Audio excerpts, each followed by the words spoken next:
అంటే నేనేమంటానంటే జగన్మోహన్ రెడ్డి ఇలాంటి వాళ్ళందరూ బలం అనుకుంటున్నాడు, కానీ ఇలాంటి వాళ్ళందరూ ఏదో బల్లెలు లాంటి వాళ్ళు అనమాట.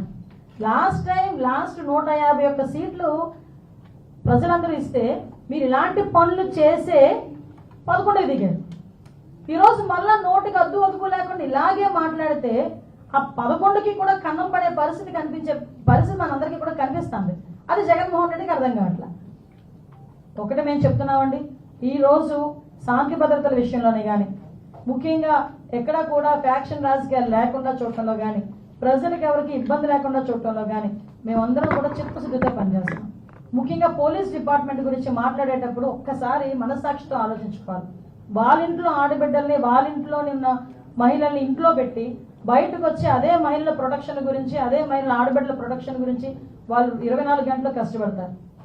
ఈరోజు వాళ్ళ ఇంట్లోని తల్లిదండ్రులు హాస్పిటల్లో ఉన్నారా, వాళ్ళ ఇంట్లో తల్లిదండ్రుల ఆరోగ్యం బాగుందా, వాళ్ళకి ఏం చూడాలన్నది కూడా పక్కన పెట్టి డ్యూటీ విషయంలో 24 గంటలు 48 గంటలు అయితే 48 గంటలు కూడా నుంచొని ప్రజల భద్రత గురించి, రాష్ట్ర భద్రత గురించి నుంచొని ఉద్యోగాలు చేసే పరిస్థితులు కనిపిస్తా ఉన్నాయి.